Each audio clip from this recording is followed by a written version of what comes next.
Assalamualaikum warahmatullahi wabarakatuh.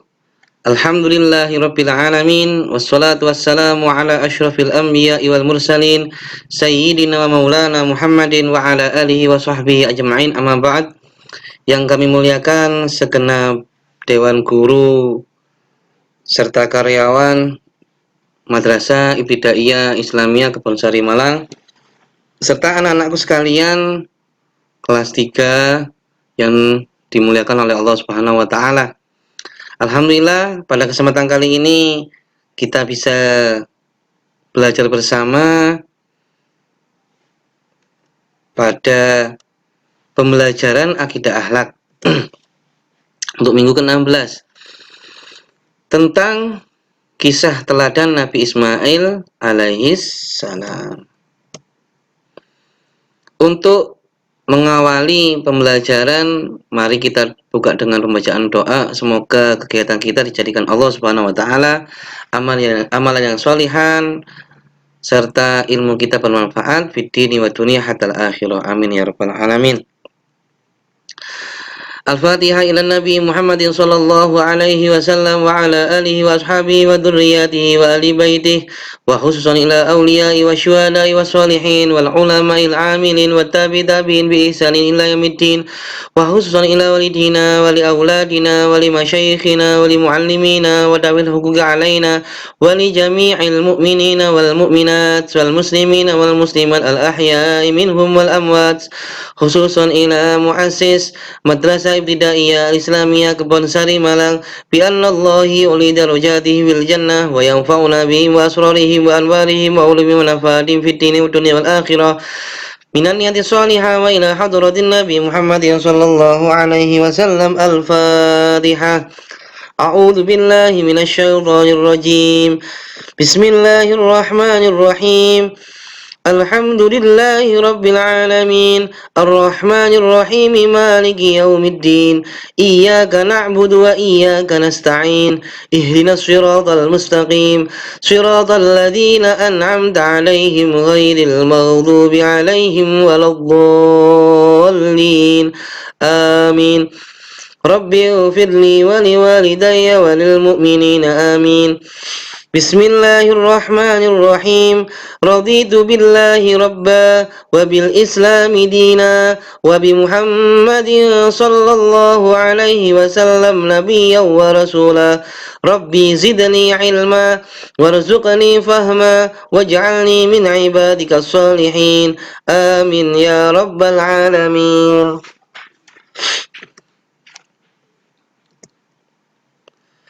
Kita masuk pada materi yaitu Nabi Ismail alaihissalam. Nabi Ismail alaihissalam adalah putra Nabi Ibrahim alaihissalam bersama istri beliau yaitu Siti Hajar. Pada saat masih bayi, Allah Subhanahu wa taala memerintahkan Nabi Ibrahim alaihissalam untuk menempatkan Hajar beserta bayinya Ismail di satu lembah yang sangat tandus di tanah Mekah. Nabi Ibrahim alaihissalam membawa Siti Hajar dan putranya ke tempat tersebut dan meninggalkannya. Setelah perbekalan yang dibawa Siti Hajar habis, Siti Hajar mencari kemana-mana, namun tidak mendapatkan hasil. Hajar melihat ke arah Sofa. Ia berlari-lari ke bukit Sofa. Sepertinya di tempat itu terlihat ada air. Tetapi ternyata ia tidak mendapatkan air. Kemudian ia melihat ke arah Marwah. Sepertinya terlihat ada air di Marwah. Ternyata juga tidak didapatkan air. Hal tersebut dilakukan Siti Hajar sebanyak 7 kali. Hal ini disebut sa'i dalam rangkaian ibadah haji atau umroh oleh umat Islam yang melaksanakannya.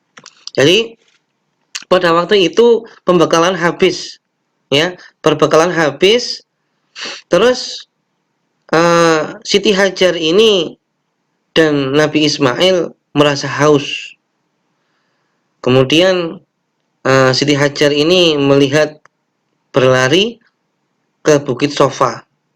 Beliau melihat air dan ternyata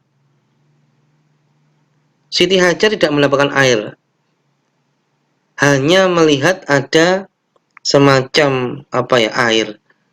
Itu adalah fata morgana, ya, pembiasan dari sinar matahari yang mantul ke bumi. Jadi disebut dengan fata morgana dalam ilmu sains atau IPA.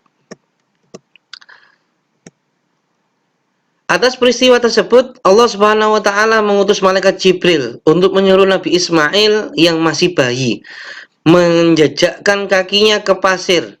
Setelah itu, dengan izin Allah Subhanahu wa taala, keluarlah air yang sangat jernih. Mengetahui hal itu tersebut, Hajar mengumpulkan air yang keluar dengan mengatakan Zam-Zam. Setelah peristiwa itu, banyak kafilah dagang yang mampir dan minum air Zam-Zam. Akhirnya tempat tersebut menjadi ramai. Ini sejarah Zam-Zam. Nabi Ismail alaihissalam kembali ke Mekah untuk tinggal bersama Hajar dan Ismail. Mohon maaf, saya ulangi. Nabi Ibrahim alaihissalam kembali ke Mekah untuk tinggal bersama Hajar dan Ismail. Setelah Ismail mencapai masa kanak-kanak, Nabi Ibrahim alaihissalam mendapat wahyu melalui mimpinya untuk mengorbankan putranya yang bernama Ismail. Setelah diutarakan mimpinya, Ismail menyuruh ayahnya untuk segera melaksanakan perintah Allah Subhanahu wa taala dan menerimanya dengan ikhlas. Akhirnya Nabi Ibrahim alaihissalam membawa Nabi Ismail ke suatu lembah untuk melaksanakan perintah Allah tersebut. Jadi sebelumnya itu pernah Nabi Ibrahim ini tidak punya anak, ya, sudah berpuluh-puluh tahun tidak mempunyai anak. Kemudian beliau menikah dengan Siti Hajar tersebut. Kemudian minta sama Allah, ya Allah, berikanlah aku keturunan yang soleh. Itu doanya Nabi Ibrahim, ya. Kemudian apapun setelah itu lama, ya, sebelum terlahir Nabi Ismail, Nabi Ibrahim juga ditanya oleh Allah Subhanahu wa taala, apakah kamu beriman? Ya, saya beriman, apapun yang permintaan Allah Subhanahu wa taala akan aku laksanakan. Dan kemudian Nabi Ibrahim ini bermimpi pada waktu itu untuk menyembelih atau mengorbankan Nabi Ismail yang baru remaja. Itu terjadi 3 kali, ya, diingatkan melewat mimpi. Dan kemudian Nabi Ibrahim ini menceritakan kepada Nabi Ismail. Setelah itu Nabi Ismail memerintahkan kepada ayahnya untuk melaksanakan perintah Allah tersebut. Subhanallah. Pada saat proses itu dilaksanakan, terjadilah suatu keajaiban. Nabi Ismail diganti oleh Allah Subhanahu wa taala dengan seekor domba yang sangat besar. Nabi Ibrahim alaihissalam dan Nabi Ismail putranya bersyukur kepada Allah Subhanahu wa taala dan membawa domba tersebut untuk dibagi-bagikan dagingnya kepada masyarakat. Setelah Nabi Ismail menginjak usia dewasa, Nabi Ibrahim alaihissalam mendapatkan perintah dari Allah Subhanahu wa taala untuk membangun Ka'bah. Setelah bangunan Ka'bah tinggi, Nabi Ibrahim alaihissalam menyuruh Nabi Ismail alaihissalam mencarikan batu sebagai pijakan. Pijakan kaki Nabi Ibrahim alaihissalam itulah sampai sekarang masih dapat disaksikan dan di sekitar bangunan Ka'bah yang disebut dengan Maqam Ibrahim. Ini ada semacam kayak kubah. Nah, di situ ada batu yang untuk sebagai pijakan, itu namanya Maqam Ibrahim. Nah, ini di dalamnya seperti ini, ya. Ngecap, dalam bahasa Jawanya ngecap kaki Nabi Ibrahim. Selesai membangun Ka'bah, Nabi Ibrahim alaihissalam berdoa kepada Allah Subhanahu wa taala, "Ya Allah, terimalah amal kami dan jadikanlah kami berdua orang yang tunduk dan patuh kepadamu. Tunjukkanlah kami berdua cara-cara yang dan tempat-tempat ibadah haji kami, serta terimalah tobat kami. Sesungguhnya Engkaulah Maha penerima tobat dan Maha penyayang. Itu doa Nabi Ibrahim alaihissalam. Hikmah kisah Nabi Ismail alaihissalam. Proses pencarian air yang dilakukan oleh Siti Hajar dari Bukit Sofa dan Bukit Marwah diabadikan oleh Allah Subhanahu wa taala dalam prosesi ibadah haji yang disebut dengan sa'i.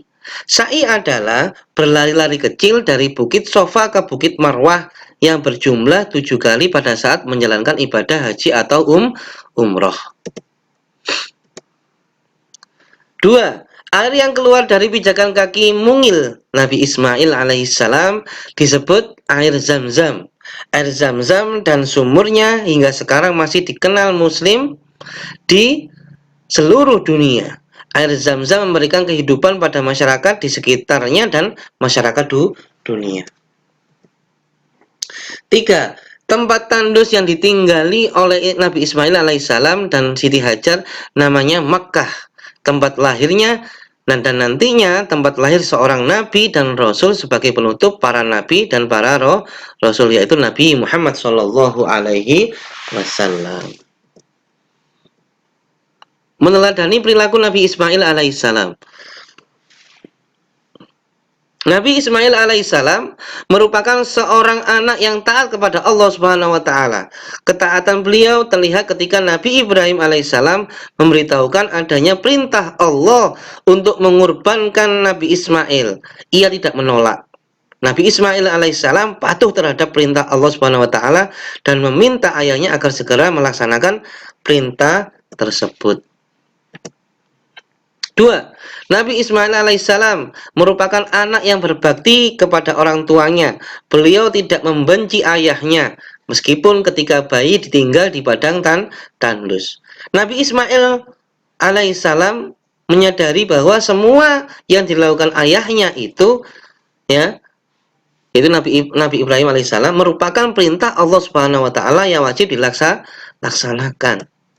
Jadi tidak ada marah Nabi Ismail terhadap ayahnya. Nabi Ismail alaihissalam selalu bersikap sopan dan santun kepada orang tuanya. Hal itu terlihat ketika ayahnya mengajaknya berdialog untuk melaksanakan perintah Allah. Nabi Ismail mengatakan dengan lembut kepada ayahnya bahwa itu merupakan ujian dari Allah Subhanahu wa taala agar ia termasuk orang yang soleh. Berdasarkan ketiga pelajaran tersebut, kita dapat mewujudkannya dalam kehidupan sehari-hari dengan berbuat baik sebagai berikut. 1. Taat kepada Allah Subhanahu wa taala dalam keadaan senang maupun susah. Yang kedua, taat kepada orang tua karena ridho Allah Subhanahu wa taala tergantung pada ridho kedua orang tua. Yang ketiga, semua perintah Allah Subhanahu wa taala harus kita laksanakan dengan ikhlas, hanya karena Allah Subhanahu wa taala semata Perintah Allah Subhanahu wa taala harus kita laksanakan dengan ikhlas hanya karena Allah Subhanahu wa taala semata dan menerima semua risiko yang ditimbulkannya. Selanjutnya, menyampaikan pesan harus dengan baik dan tidak memaksa. Selanjutnya, menumbuhkan kesadaran dengan dialog lebih penting daripada dengan paksaan dan ancaman. Menghormati orang tua. Kisah Nabi Ismail alaihissalam mengajarkan kita banyak hal. Salah satunya, kita tetap menghormati orang tua dalam kondisi apapun, meskipun hendak dikurbankan oleh sang ayah. Nabi Ismail alaihissalam tetap sayang dan hormat kepada kedua orang tuanya. Bagaimana cara kita menghormati orang tua kita? Berdasarkan kisah Nabi Ismail alaihissalam, cara menghormati orang tua adalah sebagai berikut. 1. Membantu orang tua untuk dapat memenuhi perintah Allah Subhanahu wa taala. Yang kedua, tidak membiarkan orang tua mengabaikan perintah Allah Subhanahu wa taala. Yang ketiga, mematuhi nasihat orang tua. Yang keempat, menyayangi orang tua. Selanjutnya yaitu berperilaku sopan dan santun kepada orang tua. Berbicara yang lemah lembut dan tidak berkata kasar kepada orang tua. Serta selalu mendoakan orang tua, menyenangkan hati mereka. Wallahu a'lam bishawab.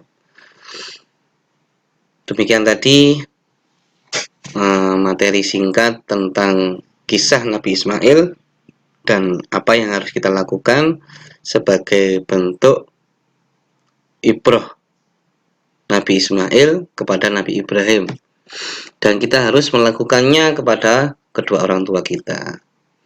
Untuk itu semoga mari kita tutup dengan doa, semoga hajat kita dikabulkan oleh Allah Subhanahu wa taala, serta ilmu kita dijadikan Allah Subhanahu wa taala manfaat fid dini wa dunya hatta akhirah. Amin ya rabbal alamin.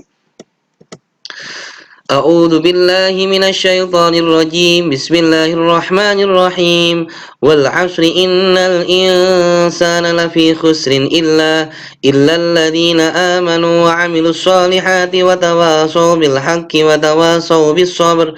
Rabbana atina fid dunya hasanah wa fil akhirati hasanatan wa qina adzaban nar wa adkhilnal jannata ma'al abrar ya 'aziz ya ghaffar ya rabbal alamin.